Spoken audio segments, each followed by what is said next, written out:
Assalamualaikum kawan tani. Tentunya hari ini masih bersama saya kembali ya menemani Anda.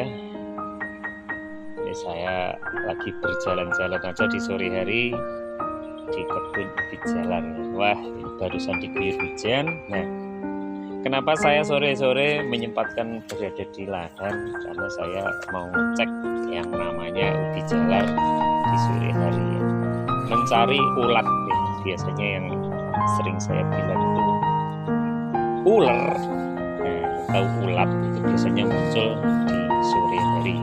Nah, ini di lahan saya ini ada di depan sedang mengamati ya. Nah, kemarin juga sudah ada penyemprotan atau pestisida karena adanya ulat kecil-kecil. Nah, ini setelah dilakukan penyemprotan dengan obat, jadinya kelihatannya sudah aman ya. Jadi sambil mengontrol apakah masih ada yang tersisa atau enggak, sore-sore saya sempatkan meluncur ke kebun ubi jalar ya. Nah, ini ada gading dong yang sebelah ini ya. Ini semuanya adalah gading dong. Yang sebelahnya ini saya tanam ubi madu ya. Seperti ini, lumayan bagus. Semoga ini nanti hasilnya sesuai dengan harapan. Nah, usia yang masih muda tapi kualitas tiada duanya. Seperti apa? Seperti ini ya, semua sangat subur ya. Ini usianya 2 bulan ya. Pas 2 bulan tanggal 5 hari, berarti sekitar 3 hari lagi baru menginjak usia 2 bulan. Seperti ini. Tapi untuk retakan di bawah, wah seperti ini ya. Ini untuk gading dong, semua sudah timbul retakan-retakan. Nah, ini biar nggak penasaran, kelihatan nih ada yang sampai muncul di luar ya. Nah, ini ya, ini umbinya sudah kelihatan besar sekali. Ini untuk gading dong di usia 2 bulan kurang 3 hari ya, sudah segini ya, atau 57 hari ya. Kita timbul dulu aja biar berkembang lebih cepat ya. Nah, ini tadi yang sudah kelihatan retakan, biasanya cirinya umbi sudah membesar itu adanya retakan di bagian bawah atau dekat pada batangnya. Ini biar nggak penasaran kok bener apa enggak ya. Nah, itu kelihatan ya, sudah besar sekali ini usia 2 bulan untuk gading dong. Kita kembali ke sebelahnya. Nah, ini ada ubi jalar, ubi madu. Nah, ubi madu memang kalau banyak curah hujan gini ya, setiap dia menempel selalu muncul akar dan menancap pada tanah. Jadinya kita harus sering kontrol agar tidak menjalar itu aman ya. Karena memang kalau untuk gading dong jarang sekali ya terdapat akar saat menjalar. Nah, ini cuman ini bersih ya, nggak ada yang menjalar. Nah, ini nggak ada. Ini juga nggak ada akar. Nah, ini aman ya, untuk gading dong jarang sekali terdapat akar yang tumbuh di ruasnya. Untuk ubi madu walaupun menjalar beberapa senti, kalau menancap pada tanah sudah seperti ini. Jadinya kita memang harus pinter merawat sesuai dengan musimnya ya. Musimnya hujan harus sering. Kita cek ya, sama-sama usia 2 bulan kesepiro lek ubi cilembu. Nah, untuk musim penghujan memang ubi cilembu itu agak lama ya isinya. Jadi waktu panen lebih lama. Kalau di sini masih segini ya, mungkin sebesar jari ya. Ini usia sama seperti gading dong, tapi itu tadi ya, gading dong sudah sebesar itu. Untuk ubi madu masih jauh ya. Tapi nanti kalau sudah usia 3 bulan ya hampir sama lah. Tapi tetap lebih cepat yang gading dong ya. Ya, ini bagi kawan-kawan yang sudah menanam dimanapun Anda berada, bisa dibuktikan aja seperti apa kualitas kecepatan ubi itu tumbuh ya. Nah, sambil mencari-cari ulat ya, nggak ada kelihatannya. Alhamdulillah setelah dispray kemarin bisa mati semuanya ya. Kemarin wah luar biasa ularnya, ular ya, alias ulat banyak menyerang di saat masih usia belum genap 1 bulan sampai 1,5. Itu musim banyaknya ulat itu menyerang. Tapi kalau sudah rimbun, ulat itu biasanya juga enggan memakan. Kenapa ya? Nggak tahu, yang penting seperti itu ya. Ya mungkin kalau masih baru ditanam rasanya lebih enak, mungkin aja seperti itu. Nah ini ubi madu yang memang sangat rimbun ya. Ini bersebaran dengan gading dong yang selalu kita kembangkan pada lahan. Ini 1,5 bulan lagi bisa kita panen. Ini kita cek aja, wah ini kelihatannya kok ada ulatnya ini, tak carinya. Ini ada kotorannya ulat, daunnya juga ada yang bolong-bolong ini ya, mungkin sembunyi atau di mana ya. Pokoknya bikin geli ya, kalau yang takut sama ulat itu biasanya geli Pak gitu ya. Tapi ya nggak apa-apa, yang penting kita matikan aja nanti kalau terdapat ulatnya ya.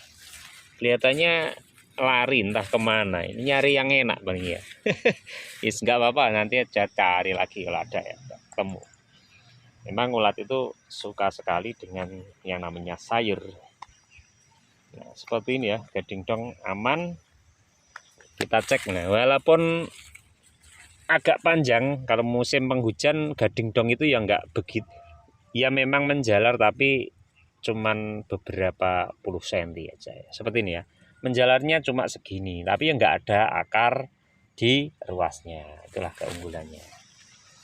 Memang semuanya itu perlu perawatan dan kita harus pintar memilih di musim ini yang kita tanam ubi jenis apa ya.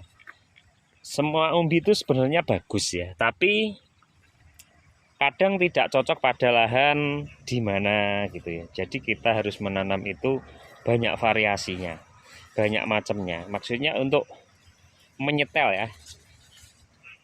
Gimana di tanah ini cocoknya ubi apa ya. Jadi tidak semuanya jenis ubi itu bagus pada suatu lahan ya. Makanya kita menanam. Nah kalau sudah kelihatan bagus jenis ini ya kita kembangkan aja jenis itu, jangan memaksakan dengan jenis yang lainnya. Karena itu sudah saya uji pada lahan itu, coba saya tanam jenis macam-macam. Tingkat suburnya sama tapi kok kualitas isi itu kadang berbeda. Nah ternyata itu pengaruh dari sifat umbinya ya, atau sifat ubi jalar itu ya. Ubi jalar kadang ya jenisnya itu cocoknya di lahan yang tandus, ada juga cocok di lahan yang subur ya. Jadi kita harus mencari tahu apa penyebabnya. Sepertinya ubi ungu itu kalau ditanam di lahan agak kurang subur itu, kalau di sini itu hasilnya akan lebih bagus ya.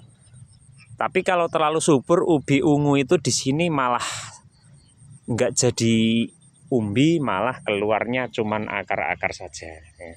Tapi untuk gading dong kalau semakin subur lahannya biasanya semakin bagus ya. Kalau ubi madu di sini tuh kalau lahan sudah subur, kita nggak berani ya ngasih pupuk terlalu banyak. Mungkin cuman sesendok saja sudah satu kali, sudah subur dan sudah panen. Tapi kalau ditambah dosisnya, kadang cuman lebat daun dan batangnya saja. Nah, jadi kita harus pinter dengan belajar ya. Tidak harus sekali nanam pasti berhasil, itu tidak ya. Kita berdasarkan pengalaman untuk berkembangnya pertanian kita. Kadang dikasih informasi ubi itu di sini bagus Pak ya, tapi kadang-kadang kita tanam di rumah, di lahan kita kok hasilnya nggak sama, nggak seperti apa yang dibilang. Nah itu kita harus mencari tahu penyebabnya apa, padahal di sana kok bagus ya. Itu mungkin dari kadar mineral tanah, pH tanah itu sangat berpengaruh pada lahan yang kita punya ya. Jadinya kita harus itu mencari tahu penyebabnya. Jadi kita akan maksimal dengan berjalannya waktu sambil bereksperimen, mendapatkan apa yang kita harapkan, tentunya hasil yang memuaskan dari apa yang kita tanam. Perawatan kalau sudah seperti ini mudah ya. Untuk ubi jalar itu kita tinggal kontrol ada tikus apa enggak, ada hama enggak. Mungkin kalau sudah jarang hujan ini otomatis biasanya pertumbuhan umbinya akan cepat ya, lebih cepat. Tapi kalau hujannya terus turun, ini nanti pertumbuhan batang daunnya yang lebih cepat, tapi untuk umbinya biasanya akan molor. Waktu panen biasanya 3 bulan sudah panen, itu bisa mencapai 3 bulan 15 hari sampai 20 hari baru bisa kita panen ya, seperti itu. Tapi kalau lahan yang sangat subur biasanya minimal 4 bulan baru panen ya. Jadi untuk 3 bulan patokannya itu lahan yang sedang ya, dan curah hujan masih jarang. Tapi kalau memang curah hujan tinggi, tingkat tanah subur sekali, itu pasti di atas 3,5 bulan. Mungkin di daerah lain yang lahannya subur sampai 5 bulan baru bisa panen. Nah, itu tadi keunggulan dari masing-masing lahan, kita harus mencermati ya. Salam tani dulu ya untuk kita semuanya. Selamat sore, selamat beraktivitas atau bersantai bersama keluarga. Semoga Indonesia makin maju, terus berkembang dengan pertanian kita yang kita cermati. Tentunya kita bangga sebagai petani, karena manusia tanpa hidup dari hasil pertanian tidak bisa hidup. Sukses selalu. Assalamualaikum warahmatullahi wabarakatuh.